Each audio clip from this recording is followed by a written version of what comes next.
Hello, मेरा नाम है Mausam and welcome to my channel जिसका नाम है स्टोरीज विद सीजन। अगर आपको क्राइम रिलेटेड, हॉरर रिलेटेड या फिर मिस्टीरियस स्टोरी सुनने का शौक है तो आप बिल्कुल सही चैनल पे आए हैं। तो आज की कहानी स्टार्ट करने से पहले मैं आपको रिक्वेस्ट करना चाहूंगी कि आप मेरे चैनल को सब्सक्राइब करें, इस वीडियो को लाइक करें, शेयर करें और कमेंट करना तो बिल्कुल ना भूलें। अब आप सोच रहे होंगे कि ये पिक्चर किस लेडी की है। ये है चार्ला नैश और इनके साथ एक ऐसी दुर्घटना हुई जो सुन के आज भी लोग बहुत कांप उठते हैं। तो अगर आप जानना चाहते हैं कि इनके साथ क्या हुआ तो इस स्टोरी को और इस वीडियो को एंड तक देखें। तो चलिए बिना किसी देरी के शुरू करते हैं। तो ये कहानी शुरू होती है अक्टूबर 21, 1995 में। फेस्टस मिजरी नाम के एक शहर में एक एनिमल सेंचुरी थी जहां पे सूजी नाम की चिंपैंजी ने एक बेबी को जन्म दिया। 2001 में सूजी अपने इनमेट्स यानी कि चिंपैंजी दोस्तों के साथ उस सेंचुरी को छोड़कर भाग निकलती है। बट अफसोस की बात यह है कि कुछ स्ट्रीट्स आगे जाते ही सूजी पर कुछ टीनेजर्स गोलियां चला देते हैं और सूजी की उसी जगह पे मौत हो जाती है। तो ये कहानी यहीं खत्म नहीं होती। सूजी की डेथ के बाद एनिमल सेंचुरी से सूजी के बेबी को एक ब्रीडर चुरा के ले जाता है और साथ ही में वो उसे एक कपल को बेच देता है, सैंड्रा एंड जेरोम हेरोल्ड। वो कपल बहुत एक्साइटेड होता है। वो बहुत टाइम से चाहता है कि उनको एक चिंपैंजी पालने को मिले और उन्हें वो मौका मिल जाता है तो वो खुशी से फूले नहीं समाते और वो $50,000 में उसे खरीद लेते हैं। वो कपल चिंपैंजी बेबी को फेस्टस मिजरी से नॉर्थ स्टैमफोर्ड कनेक्टिकट में ले जाते हैं जहां पे उनका घर होता है और साथ ही में वो उसको एक नाम देते हैं, ट्रैविस। तो ट्रैविस जो नाम होता है वो सैंड्रा अपने फेवरेट सिंगर के नेम पे उसका रखती है। यही नहीं, उस कपल के पास एक टोइंग कंपनी होती है और वो बहुत पैसे वाले होते हैं। वो ट्रैविस को अपने बच्चे की तरह पालना शुरू कर देते हैं। हालांकि उनकी एक बेटी भी होती है लेकिन ट्रैविस के साथ वो बहुत ही खुश रहने लगते हैं। ट्रैविस को वो जहां जाते हैं वहां लेके जाते हैं। उसे बिल्कुल इंसानी बच्चे की तरह वो पालना शुरू करते हैं। तो ट्रैविस का जो बिहेवियर होता है वो भी इंसानों की तरह होने लग जाता है। वो धीरे धीरे वो सब चीजें करने लग जाता है जो एक इंसान कर सकता है। ट्रैविस चाबियों से दरवाजे खोलना जानता था, अपने दांत ब्रश करना जानता था, खुद को ड्रेसअप करना जानता था। यही नहीं, वो घोड़ों को घास तक खिलाता था। ट्रैविस गाड़ी भी चलाना जानता था। जी हाँ, कार चला लेता था ट्रैविस। बट वो ये चीज हमेशा नहीं करता था, ओकेजनली करता था। ट्रैविस को आइसक्रीम खाना बहुत पसंद था। इतना पसंद था कि वो जानता था कि आइसक्रीम वाला उसके घर के पास कब कब आता है। वो पूरा स्केड्यूल जानता था उसका और वो हमेशा वहां से आइसक्रीम खाता था। ट्रैविस के मालिक की जो टोइंग कंपनी थी वो लोग उसे वहां पे हमेशा लेके जाते थे। वो उस कंपनी के नाम की टी शर्ट एंड हैट भी पहनता था, कैप पहनता था। इतना ही नहीं, ट्रैविस उनकी कंपनी के लिए फोटो शूट भी करवाता था। वो उस टाउन में बहुत फेमस हो गया था। वो पुलिस इंस्पेक्टर से भी मिलता था। वो बहुत फ्रेंडली हो गया था क्योंकि वो बचपन से इंसानों के बीच रहा था। वो एक सोशलाइज्ड चिंप था। ट्रैविस इतना सोशलाइज्ड था कि उसके एक नेबर ने ये कहा था कि ट्रैविस के साथ वो रेसल किया करता था। रेसल मतलब खेलना, रेसलिंग करना, जस्ट प्लेफुली रेसल करता था। और ट्रैविस को इतना भी पता था कि जब उसको बोलो कि रुक जाओ तो वो रुक जाता था। उसके नेबर ने ये स्टेटमेंट दी थी कि ट्रैविस मेरे नेफ्यू से ज्यादा मेरी बात मानता था। ट्रैविस एक फेमस चिंप बन चुका था। इतना फेमस हो गया था कि ब्रांड्स उसको एंडोर्समेंट्स के लिए बुलाते थे। वो काफी टीवी शोज पे आया। इतना ही नहीं, ट्रैविस वाइन भी पीता था। वो टेबल पे बैठ के अपनी फैमिली के साथ इंसानों की तरह खाना खाता था और साथ में उसे बेसबॉल देखना बहुत पसंद था। वो रिमोट से टीवी चलाना जानता था, कंप्यूटर चलाना जानता था, कंप्यूटर पे पिक्चर्स देखना जानता था।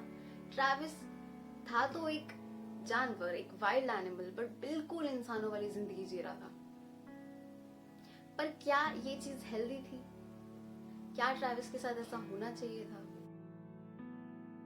तो 2003 में ट्रैविस अपनी गाड़ी में आराम से बैठा हुआ था और उसके कार की विंडशील्ड जो थी वो नीचे हो रखी थी। तो एक आदमी ने एक कैन उसके तरफ फेंका और वो विंडशील्ड से जाके ट्रैविस के ऊपर लग गया। ट्रैविस को ये देखकर बहुत गुस्सा आया। ट्रैविस ने अपनी सीट बेल्ट अनलॉक की, दरवाजा खोला, बाहर निकला और उस आदमी की तरफ पागलों की तरह भागा। ट्रैविस उसे चेज करने लगा, पर वो आदमी गायब हो चुका था, तो ट्रैविस की पकड़ में वो नहीं आया। ट्रैविस के मालिक को पुलिस को फोन करके बुलाना पड़ा ट्रैविस को अंडर कंट्रोल लाने के लिए। पुलिस को घंटों लग गए उसको उस गाड़ी में वापस बिठाने के लिए, पर ट्रैविस मान ही नहीं रहा था। क्या ट्रैविस के अंदर एनिमल इंस्टिंक्ट जागने लगे थे? क्या वो खतरा था? 2003 में जो इंसिडेंट हुआ था, उस इंसिडेंट की वजह से एक लॉ पास किया गया कनेक्टिकट में, जिसपे कि कोई भी एग्जॉटिक एनिमल या चिंपैंजी जो कि 50 पाउंड से बड़ा हो, ज्यादा हो, उसको आप घर पे नहीं रख सकते। पर ट्रैविस को बैन नहीं किया गया क्योंकि लोगों को लगता था, और जो डेप्यूटीज थे, जो पुलिस डिपार्टमेंट था, उसको लगता था कि ट्रैविस एक खतरा नहीं है, तो उसको बैन नहीं किया गया। आगे बढ़ते हैं 2004 की तरफ, जब ट्रैविस के मालिक जेरोमी हेरोल्ड की डेथ हो जाती है और कुछ टाइम बाद ही सैंड्रा की बेटी, जो कि इकलौती बेटी थी, उसकी भी डेथ हो जाती है। अब सैंड्रा बिल्कुल अकेली हो जाती है। ना उसका हस्बैंड उसके साथ होता है, ना उसकी बेटी उसके साथ होता है, तो सिर्फ ट्रैविस। अब उसे डर लगता है कि वो ट्रैविस को भी ना खो दे, तो वो उसी के साथ रहती है, उसके साथ सोती है, खाती है, पीती है, उसके साथ शावर करती है और उसको अपने बच्चे की तरह रखती है। ट्रैविस उसके दिल का एक टुकड़ा होता है जिसे खोने से वो डरती है, क्योंकि अब उसका दुनिया में कोई भी नहीं है। धीरे धीरे टाइम के साथ साथ ट्रैविस बड़ा होता जाता है। वो एक बेबी चिंप से एक एडल्ट चिंपैंजी बनने लगता है और साथ ही साथ खतरा भी बढ़ता जाता है। ट्रैविस के पास पूरा दिन करने के लिए कुछ नहीं होता। वो घर पे बैठता है, टीवी देखता है, कंप्यूटर पे पिक्चर्स देखता है, पूरा दिन सिर्फ खाता रहता है, वो भी फास्ट फूड। और वो डिप्रेस होता चला जाता है क्योंकि वो एक नॉर्मल चिंपैंजी की तरह कोई एक्टिविटी नहीं कर पाता। वो एक इंसानों की जिंदगी जीने पे मजबूर होता है और वो अपनी नॉर्मल लाइफ जो उसको जीनी चाहिए एज अ चिंपैंजी, वो नहीं जी पाता। ट्रैविस बहुत दुखी होता है और ये चीज सैंड्रा को शायद समझ नहीं आती। और ट्रैविस की उम्र बढ़ते के साथ साथ, जब वो उसकी उम्र बढ़ रही होती है, उसका जो एडल्ट स्टेज आने वाला होता है, प्रॉब्लम्स बढ़ना शुरू हो जाती है। ट्रैविस का गुस्सा, क्योंकि वो एक चिंपैंजी होता है। चिंपैंजी इंसान से कितने बड़े होते हैं और उनका गुस्सा कितना ही तेज होता है। उसको गुस्सा आता है, उसको प्रॉब्लम्स होती है एज अ चिंपैंजी, बट उसे समझने वाला कोई नहीं होता। तो अब आगे बढ़ते हैं 2009 फरवरी 16 की तरफ, उस इंसिडेंट की तरफ जिस इंसिडेंट ने चार्ला नैश की ये हालत कर दी। अब ऐसा क्या हुआ था कि चार्ला नैश का फेस इस तरीके से बिगड़ गया? तो ये बात है दिन की, दोपहर की, जब ट्रैविस गुस्से से अपने घर से अपनी मालकिन सैंड्रा की चाबियां कार की उठाकर बाहर निकल गया। कार ड्राइव करके वो चला गया।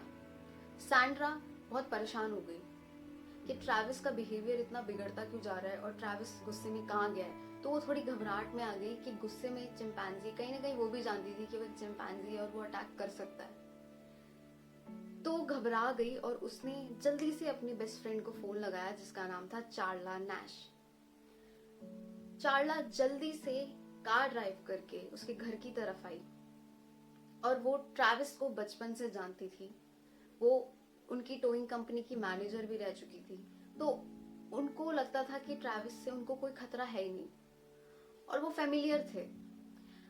वो घर पहुंचती है, कार ड्राइव करके घर पहुंचती है। उन्होंने दरवाजा खोला, वो अपनी बेस्ट फ्रेंड के पास गई जो सैंड्रा की बेस्ट फ्रेंड भी थी चार्ला नैश, वो अपनी बेस्ट फ्रेंड के पास पहुंची। सैंड्रा ने उन्हें सब बताया। इतने में जो चिंपैंजी है ट्रैविस, वो कार लेके घर के पास आ चुका था। उसने दरवाजा खोला, वो नीचे उतरा और चार्ला नैश ने सोचा कि वो जाके उसको कंफर्ट करेगी, उसको घर के अंदर लेके आएगी। तो चार्ला ट्रैविस के लिए एक छोटा सा टॉय लाई थी जो कि ट्रैविस को बहुत पसंद था बचपन से, जिसका नाम था टिकल मी एल्मो, जो रेड कलर का था। और चार्ला ने उस दिन एक डिफरेंट हेयर कट करा रखा था, तो जिस वजह से आई गेस ट्रैविस उसे पहचान नहीं पाया कि वो शायद एक अजनबी लगी उसको। तो टिकल मी एल्मो लेके उसके पास गई, उसका नाम उसने पुकारा ट्रैविस। तो ट्रैविस ने जैसे ही उसको देखा और उसके हाथ में टिकल मी एल्मो देखा, वो पागल हो गया रेज से। वो गुस्से में आ गया, वो इतना गुस्से में आ गया कि उसने कुछ नहीं देखा और वो भाग के गया और उसने चार्ला नैश को पकड़ लिया। पकड़ने के बाद उसने उसको फाड़ना शुरू कर दिया, लिटरली पेपर की तरह फाड़ना। चार्ला नैश जमीन पे गिर गई। ट्रैविस उस पे हमला किए जा रहा था अपने नाखूनों से, अपने दांतों से। उसने पहले उसका राइट आर्म उखाड़ा, फिर लेफ्ट आर्म उखाड़ा, और ये सब कॉन्शियसनेस में हो रहा था। चार्ला नैश उस टाइम कॉन्शियस थी, वो सब फील कर पा रही थी। सैंड्रा ये देखकर डर गई बहुत बुरी तरीके से, और सैंड्रा भाग के गई अपने घर के अंदर। वो जाके वहां से जिसे कहते हैं फावड़ा, राइट, तो वो लेके आई, जो डिगिंग करने के काम आता है, वो लेके आई। उसने उसको ट्रैविस को उससे मारना शुरू कर दिया, जोर जोर से। वो रोती जा रही थी और उसे मारती जा रही थी, पर ट्रैविस नहीं रुका। और ट्रैविस पे कोई फर्क नहीं पड़ा क्योंकि वो इतना बड़ा चिंपैंजी है, उस पे इतने से हमले का क्या फर्क पड़ेगा। सैंड्रा को कुछ समझ नहीं आया। वो बौखलाई हुई से घर में भागी जल्दी, और उसने वहां से एक नाइफ उठाया। वो वापस बाहर आई और उसने ट्रैविस को चाकुओं से मारना शुरू कर दिया। वो चाकू मारती जा रही थी और वो रोती जा रही थी क्योंकि वो चीज कर रही थी जो चीज करने का उसने सोचा भी नहीं था। ट्रैविस उसके बच्चे जैसा था, और जब उसको मार रही थी तो उसको ऐसा लग रहा था जैसे कि वो खुद को मार रही है। तब भी ट्रैविस पे कोई असर नहीं हुआ, और ट्रैविस ने उसको इस तरीके से देखा जैसे वो डिसबिलीफ में आ गया कि मम्मी आपने मेरे साथ ऐसा कैसे कर दिया। ऐसा चेहरा बनाया ट्रैविस ने। सैंड्रा परेशान होकर डर के मारे अपनी जान बचा के, उसे लगा ट्रैविस उस पर भी हमला कर सकता है, वो गाड़ी में जाके बैठ गई। उसने फटाफट से 911 पे कॉल किया, और वो कॉल की जो ऑडियो है वो अभी भी अवेलेबल है, जो मैं अभी चलाऊंगी और आप सुन सकते हो उसे। उसने फोन किया और वहां पे उसने बताया चीख के कि कैसे उसकी बेस्ट फ्रेंड को ट्रैविस खा रहा था। और जिस टाइम वो कॉल कर रही थी तब पीछे ट्रैविस की आवाजें भी आप सुन सकते हो, जहां पे ट्रैविस चीख रहा है। और आई गेस उस टाइम पे चार्ला नैश बेहोश हो चुकी थी। और कॉल के दौरान वो बहुत पैनिक थी। सैंड्रा पैनिक में उसने बताया पुलिस ऑफिसर्स को कि उसने चार्ला नैश का फेस फाड़ दिया है। उसने दांतों से पकड़ के उसका पूरा फेस ऐसे फाड़ के फेंक दिया जैसे कोई पेपर हो। Stand for 911. Where's your emergency? Oh, this is Sandy.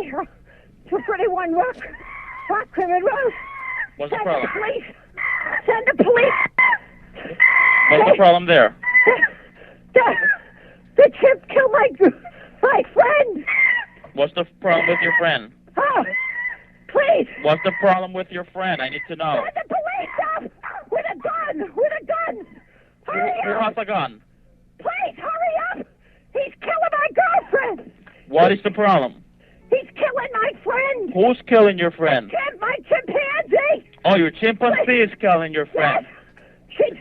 He ripped her apart. Hurry up. With a gun. Hurry up, please. There's someone on the way. With guns, please. You shoot him. What is the monkey doing? Tell me what the monkey's...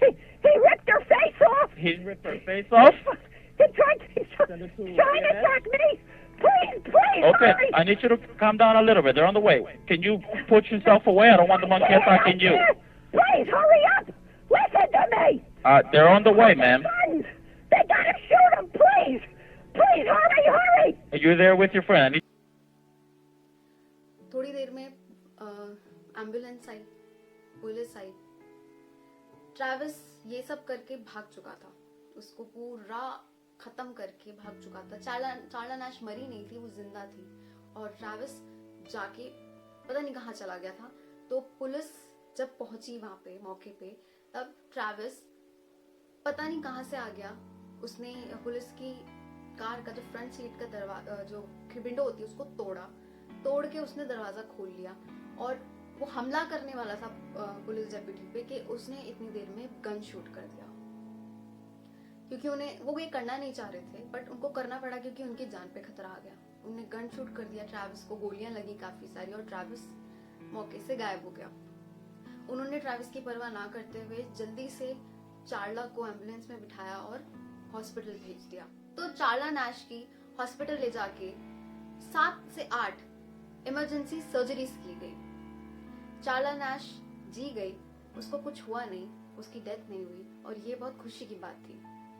पर जो उसका हाल हुआ था वो बहुत बुरा था। Doctors ने ये बोला कि आज तक उन्हें जितने भी केसेस लिए उससे सबसे वर्स्ट केस ये है। और जो चार्ला नैश जिस हालत में आई थी वो सबसे बहुत ही ब्रूटल हालत थी, बहुत ही बुरी हालत थी उसकी, कि कोई नॉर्मल इंसान उसको देख ही नहीं सकता। अब आप सोच रहे होंगे ट्रैविस का क्या हुआ? गोली लगने के बाद ट्रैविस कहाँ गायब हो गया? तो पुलिस ट्रैविस को ढूंढने निकली चार्ला नैश को एम्बुलेंस में बिठाने के बाद। उन्हें हर जगह ढूंढा ट्रैविस को, क्योंकि ट्रैविस कहीं बाहर छूट के किसी और के साथ ऐसा ना कर दे। तो पुलिस अलर्ट थी और हर जगह उसको ढूंढने में लगी हुई थी। बट पुलिस ने सोचा कि एक बार घर के अंदर देखा जाए। तो पुलिस ट्रैविस के घर के अंदर गई। उन्होंने देखा कि फर्श पे खून था। उस खून को फॉलो करते करते करते अंदर गए और ट्रैविस के रूम में, ट्रैविस के केज के बगल में उनको ट्रैविस की लाश मिली। ट्रैविस उस जगह पे आके दम तोड़ा ट्रैविस ने जहां पे वो सबसे ज्यादा सेफ फील करता था। उसका अपना कमरा, उसका केज। इसमें बुरा कौन है, इविल कौन है इस कहानी में? ट्रैविस बुरा है? क्या ट्रैविस इविल है? या फिर सैंड्रा इविल है जो कि उसकी मालकिन है? अब मैं ऐसा क्यों कह रही हूँ कि सैंड्रा इविल है? अगर आप किसी वाइल्ड एनिमल को उसकी नेचुरल हैबिटेट से उठा के एक ऐसी जगह पे ले आते हो जो जिस जगह के लिए वो बना ही नहीं है, उसको लाके इंसानों की तरह पालते हो उसकी माँ से दूर करके, क्या वो चीज सही है? और ट्रैविस क्यों मरा? क्योंकि वो अपनी नेचुरल इंस्टिंक्ट के हिसाब से चल रहा था। वो एक चिंपैंजी था, वो चिंपैंजी की तरह बिहेव करने की वजह से मर गया। पर उस दिन ट्रैविस को क्या हुआ था और ट्रैविस ने चार्ला नैश पे हमला क्यों किया, ये जबकि वो चार्ला को बचपन से जानता था? तो उसकी रियलिटी ये थी कि सैंड्रा ने एक इंटरव्यू में बताया कि वो ट्रैविस को जेनेक्स नाम का ड्रग देती थी, क्योंकि ट्रैविस एक चिंपैंजी था और वो धीरे धीरे करके थोड़ा सा अग्रेसिव होता जा रहा था। उसको एंजाइटी प्रॉब्लम थी, उसको डिप्रेशन था, तो वो उसकी एंजाइटी डिप्रेशन काम करने के लिए उसको जेनेक्स देती थी चाय में मिला के। पर उस जेनेक्स से क्या होता था कि उसको हेलुसिनेशंस होती थी। वो बेचारा समझ ही नहीं पाता था कि उसके साथ हो क्या रहा है, वो हेलुसिनेट करता था चीजें। तो शायद जिस दिन चार्ला नैश आई, उसने उसका हेयर कट देखा, उसके हाथ में टिकल मी एल्मो देखा, तो उसको लगा होगा कि कोई स्ट्रेंजर है और उसने कुछ सोचा होगा कि मेरे टिकल मी एल्मो लेके जा रही है या फिर कुछ मुझ पे अटैक करने की कोशिश कर रही है। तो वो गुस्से में आ गया और उसने उसके पर हमला कर दिया। और जब सैंड्रा उसको चाकू से मारने लगी तो ट्रैविस को लगा कि मैं तो बचा रहा हूं इस अजनबी से, तो मुझे क्यों मार रही है मेरी माँ? ट्रैविस समझ ही नहीं पाया कि उसके साथ क्या हुआ। वो एक नॉर्मल लाइफ जी नहीं पाया एक चिंपैंजी की तरह। वो एक इंसान वाली लाइफ जी रहा था, कि इंसानों की जिंदगी जी रहा था जो कि उसके लिए बनी ही नहीं थी। और ये चीज सैंड्रा की वजह से हुई, उसके हस्बैंड की वजह से हुई, जिसे चिंपैंजी पालना था, एक माँ से चुरा के उसको एक घर में रखना था। आज भी ऐसे काफी घरों में अमेरिका में लोग पालते हैं चिंपैंजीज को घर में, ये जानने के बाद भी कि चार्ला नैश के साथ क्या हुआ। अब चार्ला नैश के हाथों को जोड़ा गया सर्जरीज करके, उसके फेस को दोबारा बनाया गया। और चार्ला नैश की एक बहुत अच्छी चीज थी कि वो जीना चाहती थी, तो उसकी जो जीने की स्पिरिट थी उस वजह से भी वो जिंदा रही। और उसको उस अटैक के बारे में कुछ भी याद नहीं था। तो उसने एक टेलीविजन शो ओपरा विनफ्री के शो में आके अपने फेस का रिविलेशन भी किया था, सैंड्रा के ऊपर केस किया कंपनसेशन के लिए काफ़ी पैसे मांगे, बट उनको मिल नहीं पाए क्योंकि सैंड्रा की कुछ टाइम बाद ही मौत हो गई थी। और सैंड्रा का लास्ट जो विश थी वो ये थी कि उनको उनके ट्रैविस के बगल में ही दफना दिया जाए। सैंड्रा बिल्कुल खत्म हो चुकी थी क्योंकि उसके हस्बैंड की डेथ हो चुकी थी, उसकी बेटी नहीं थी उसके पास। ट्रैविस जिसको इतना प्यार करती थी, उनको इतना खतरनाक चीज एनकाउंटर करनी पड़ी जहाँ पे उनकी बेस्ट फ्रेंड को उनका ही ट्रैविस खा रहा था और उनको उसको चाकू मारना पड़ा और ट्रैविस की मौत हो गई और वो उसको भी नहीं बचा पाई। और उनके लिए थोड़ा सा बुरा तो लग रहा है, लेकिन गलती तो उन्हीं की है। उनकी वजह से 2 लाइफ बर्बाद हो गई। तो ये थी ट्रैविस द चिम्प की कहानी, जो कि मैंने शुरुआत की थी चार्ला नैश के साथ। पर ये कहानी थोड़ी सी दुखी भी थी, भयानक भी थी। तो आप मुझे बताइएगा कि आपकी क्या राय है स्टोरी को लेके, और मेरे चैनल को लाइक शेयर सब्सक्राइब करना मत भूलना। मैंने स्टोरी के पहले भी बोला और अभी भी मैं आपसे यही रिक्वेस्ट करूंगी। ये मेरा पहला वीडियो है और आई होप आपको ये वीडियो और ये स्टोरी फॉर्मेट पसंद आया होगा। अगर आपको ऐसी स्टोरी सुननी है क्राइम रिलेटेड, भूतों से रिलेटेड या फिर कुछ मिस्टीरियस स्टोरीज, तो आप मेरे चैनल पे आइए, सब्सक्राइब कीजिए और मैं आपके लिए रोज एक अच्छा कंटेंट बना के जरूर डालूंगी। तो चलिए, मैं आपको अब अलविदा कहती हूँ और अब मिलते हैं मेरी दूसरी वीडियो में। और या thank you so much for listening to me till the end of the video, and bye bye.